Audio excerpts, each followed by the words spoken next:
Now, wait a minute, I've got some things to say. Of all the noises known to man, opera is the most expensive. That was Molière's assessment of the irrational entertainment we call opera, an art form in which people exchange their thoughts and passions through the medium of controlled screaming. But you mustn't think me glib. There is, of course, a great deal of endurance and stamina required for the opera, particularly if you're in the audience.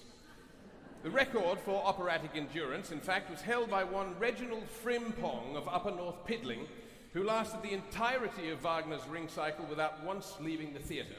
He was only disqualified from this record at the end of the fourth evening when he was found to be dead.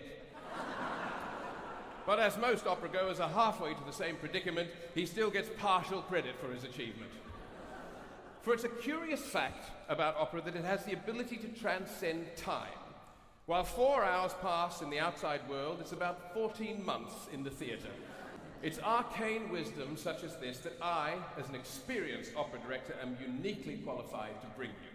And so, let's begin. But before we begin, I want to introduce you to the major parts of the opera. This thing here is called the conductor. Its chief purpose, as most of you will see, is to keep flies and other insects away from the orchestra. You can think of the conductor as a kind of musical cow's tail flailing about to rid the orchestra of annoyances. Ironically, the major annoyance in any orchestra's life is, in fact, the conductor. And therein lies the tragic paradox of any conductor's life.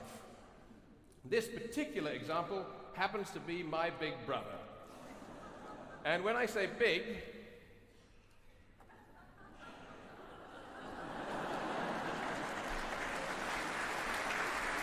yes.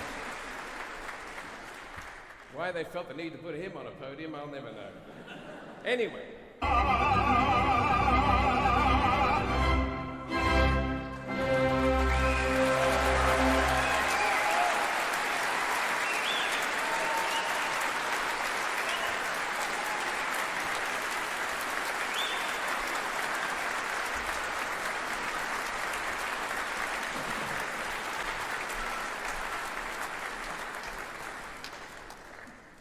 What a chatterbox. Now, opera is not the easiest thing to come to without some background. And so, to help you understand it, I'd like to parse the different parts of the art form for you. The opera begins with an overture. This is a musical introduction in which the orchestra is allowed to exhibit its craft without being troubled by the annoyance of singers. At this point in the evening, you are invited to contemplate some of the major themes of the opera and the unsettling suspicion that you forgot to switch your phone off. The overture is followed by the first chorus, in which the entire singing staff explains through the medium of unrelenting repetition where the opera is set and what the complications of the story are. These inevitably involve a lovesick soprano, a vengeful baritone, and a tone-deaf tenor. We have all three tonight. There is also occasionally a bass who comes out to sing in earnest tones about the troubles of wearing a stick-on beard. We don't have one of those. After the first chorus, the soprano enters. She is suffering. This is a rule in opera. All sopranos must suffer always. There are many reasons for this. Her father is intolerant, her brother is oppressive, her shoes are too tight. Whatever the reason, she indulges in a canticle of self-pity, in the course of which she informs us that she's gentle, pure, beautiful, motherly, virginal, and altogether delightful. This means, of course, that she is going to die. To help push her to the cliff edge, we are then introduced to the hero. The hero in opera is inevitably, I'm sorry to say, a tenor. Why this should be so is lost in the mists of history, but it may be perhaps because he is the only person in the cast more self-obsessed than the soprano. Through a series of ear-splitting shrieks, he explains what a great guy he is. Handsome, intelligent, considerate, genteel, kind, exactly the sort of chap a suffering soprano might want to fall in love with. The soprano promptly falls in love. This holds true both on and off the stage. But beware, there are some operas in which the mezzo-soprano is the heroine, but because of her lower register, she can only play a sinister scarlet woman.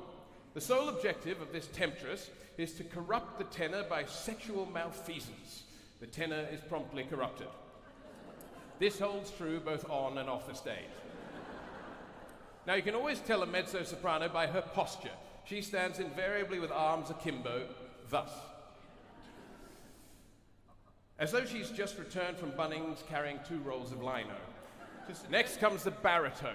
He is furious because it says so in the score. He sings a noisy, protracted aria about how he wants to kill the tenor and soprano. Most people sympathize with him in this regard. It seems he has been slighted by the soprano and now wants to murder both her and the tenor. This holds true both on and off the stage. At this point, the chorus re-enters to sing a drinking song. This is the comic relief section of the opera, and as such is the most depressing moment in the entire piece. Typically, there's a card game, a superfluous ballet, an angry count, and some randy gypsies. The comic relief ends when a fight breaks out and the chorus explains what a pickle the protagonists are in. Oh, what a pickle, they sing. A pickle, it really is a pickle, it really is, and so forth. Our next piece is the famous Pearlfishers duet, a love song sung by 2 blokes about the same girl. Someone clearly has to die. Needless to say, it's the baritone who carks it and the tenor who runs off with the girl. This explains why baritones are always so angry. Now, if you've ever listened to Classic FM in England, you'll know that they play this piece roughly 24 hours a day. And every time it comes on, people still say, "Oh, I love the flower duet." It is, of course, a ripping tune, and to sing it for us tonight, please welcome Jose Cabo and Tom Dalton. You might know this bit from The Godfather. It's the bit just before Al Pacino's daughter gets shot. And for those of you who haven't seen the film, Al Pacino's daughter gets shot. It's kind of the climax of the whole Godfather trilogy, so if this is the way you're finding out about it, I'm very sorry. On then to Offenbach. Now, Offenbach is just like all the other Bachs, only he did it more frequently. Thank you.